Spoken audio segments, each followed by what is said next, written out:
Royal Enfield Bullets. In the case of these four, they're all 350s, and I'm going to talk about some of the differences between them. We've got two British ones here and two Indian ones, only one of which is mine, and that's the orange Indian one. All the other ones are ones that I've been working on, and it's just one of those rare occasions where I've got a few here all at once, and I'm going to talk about the differences between them. I made a video a few years ago discussing how you could spot an Indian made Enfield, because there are a lot of bikes seem to appear for sale claiming to be 1965 for some reason, and Redditch made and shipped out to India and assembled there. Well, they weren't Redditch made, not the 1965 so-called ones, but we'll go over all that in a minute. And let's start with the earliest type and shape of British Bullet, which here's a very early 1950s one. And if we take a look at it, we'll see that this is basically the model that the Indians took on. And in the beginning, parts were indeed shipped over from Redditch to India, and bikes were assembled in India using mostly British components. But as the Indian production got underway and more established, bit by bit they started making more and more of their own components, and gradually over the years they evolved into totally made and assembled in India. But to start with, you would have had machines like this sent over to India, the frames would have been sent over, the engines, so on, and everything would have been put together in India. Hence you get people mentioning what they call the knockdown kits, right, which I'm okay with that description for this type of bullet that might emerge from India. And you can see it is a British one. This is a proper original British bike, but even if it was an early Indian one with a British frame, you see this tube here curves around and meets that bracing tube coming down to the top of the gearbox there. That is British, and only the British made that style of frame. So any Indian bikes with that style of frame originated from the Redditch factory. And here's one of those frames that we can take a look at, and you can see it clearly there. It's handy that I had this one lying around. Note this tube here coming around and joining this one, and the triangular plate there, which the Indians also took on and used pretty much until the present day. Also note the tapered front down tube on these early frames. So they are British, early 1950s British. Obviously we've got the mag dyno on the engine, and we've got the anal carburettor with a separate float chamber. There's various other small differences as well. This one's got the early shaped gearbox as well that was used up until about 1953, I believe. Possibly, I think there was a change at 54 into the more commonly seen shape. Early narrow primary chain case, no alternator on this one because it's a mag dyno. And another British telltale is the screw-on breather elbow on the crankcase there. Some earlier ones had a big hexagon banjo there with a pipe leading off it. Either of those again would indicate that they're British. So that shape ran until 1954, I believe, and then for a short while Redditch came out with a frame like this, which was used. This one actually is probably from a 250 Clipper with a gearbox totally separate from the engine. The telltale or the giveaway is that, rather than the one bolt mounting that the Bullets and the bigger ones had. But again, this design of frame, hello Bus, this design of frame was solely British, Redditch, and was used in 1954, perhaps very late 1953, but 1954, 1955, and the giveaway is these big strong forged lugs where the swing arm pivot attaches. Now those again were only made in Redditch, nowhere else. No problem there then. Let's hopefully explain that. And then what happened when the Indians started making their own frames, it was largely down to Redditch coming out with this shape of frame for their bullets and other machines, which came out in 1955, 1956, and replacing this type of frame, which apparently was not unknown to break. So they went for this welded frame. Here we see it, totally different shape around the rear end. You got this branching into three, long ears for the rear shock absorber mounts, and tubes swooping around the swing arm mount and under the engine. There's nothing here, and that is the welded type frame, which no Indian machines use at all. That was purely Redditch. But what they did, when Redditch were using this type of frame, the tooling for the older shape was sent to India, and the Indians started making the frames in their own right, rather than importing them from Redditch, because Redditch had enough on their plate making these, and obviously the Unit 250s, and they had the big 750 twins by then as well. This bullet is probably from 1960, I think, but this shape was made from late 1955 until late 61, at a whisker early 62, and that was the end of it. After that, the only 350 bullets made in Redditch were the Unit singles, which were like a big Crusader Sports. So this shape here is British. Moving on. Now, my pet hate, 1965 so-called Indian bullets, but this is in fact a 1965 machine, believe it or not, and this is one of the ones that was assembled using British parts, or some British parts. The engine is Redditch style, and we'll have a look at that in a little bit more detail in a moment, but the frame is Indian. And see this long bolt going through above the gearbox? Now only the Indians had that. Redditch never made that. It doesn't matter what anybody tries to tell you, that is an Indian made frame. If it's got that, it's from India.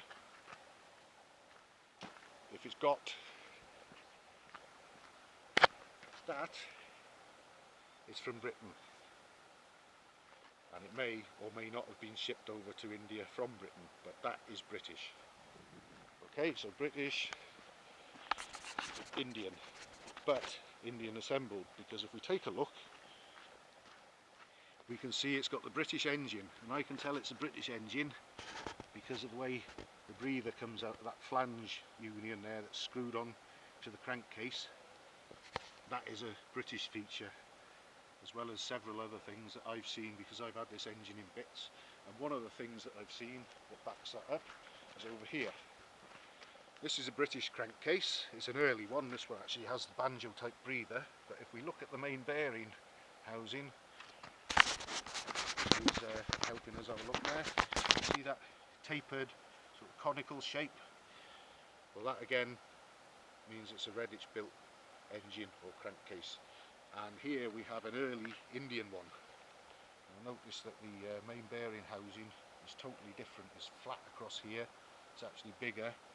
They actually hold bigger bearings. Now this one has got some sort of a screw-on breather elbow, but I think that's probably a bit of a butchered homemade affair rather than anything that the Indian factory did.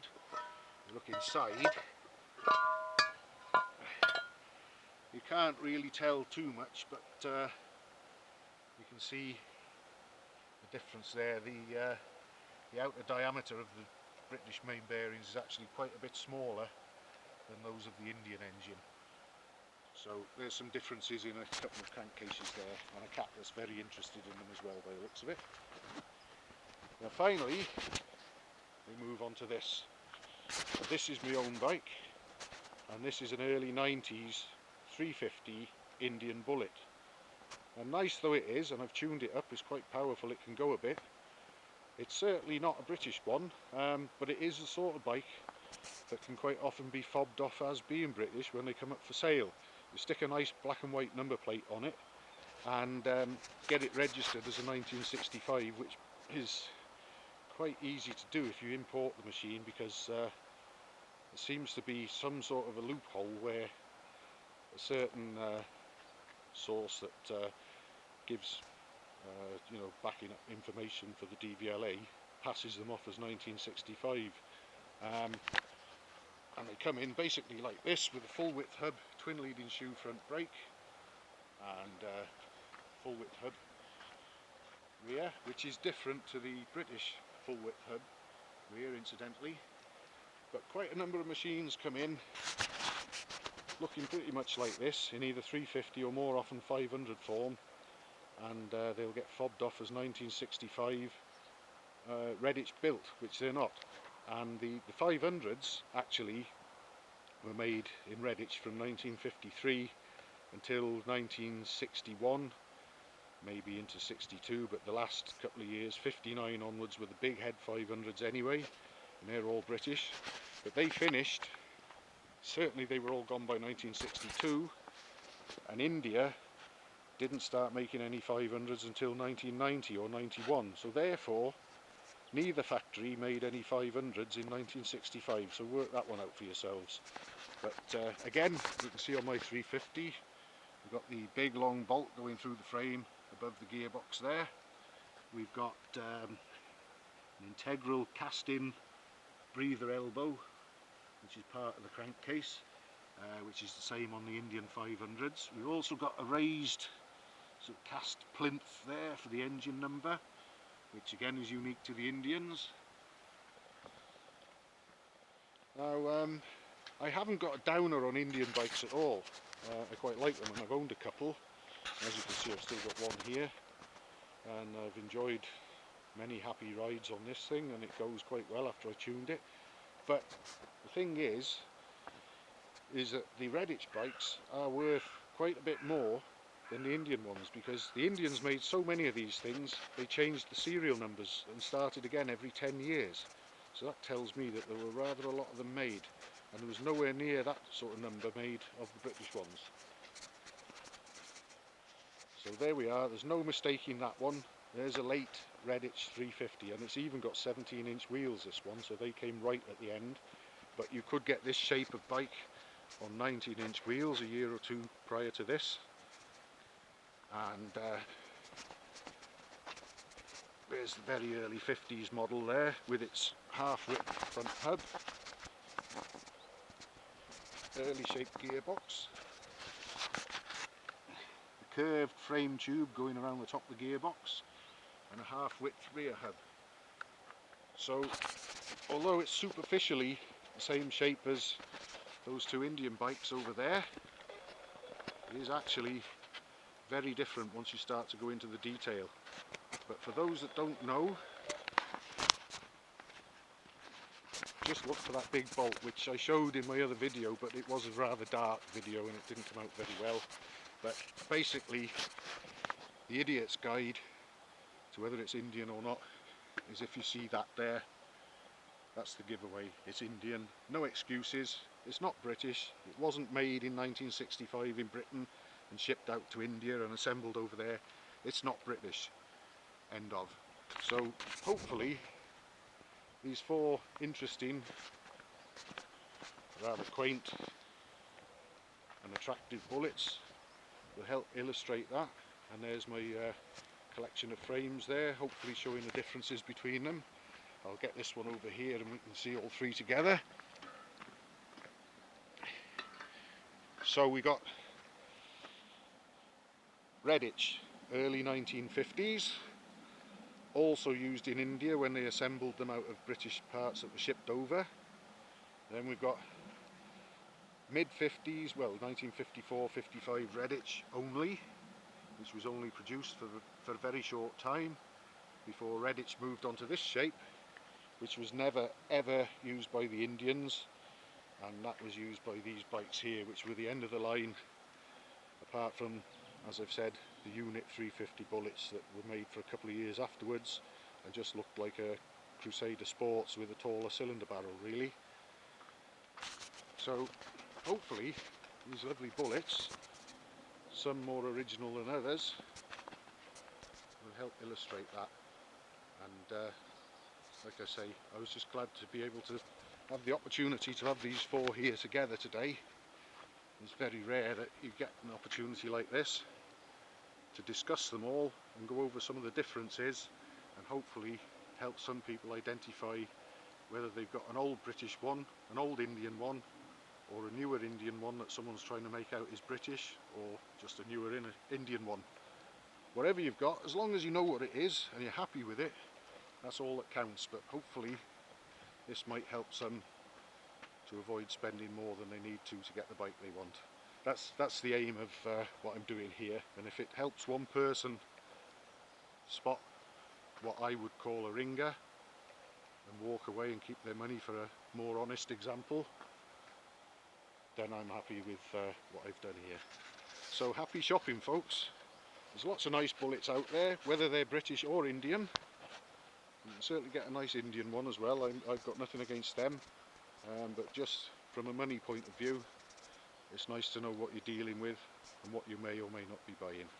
So hope this helps, folks.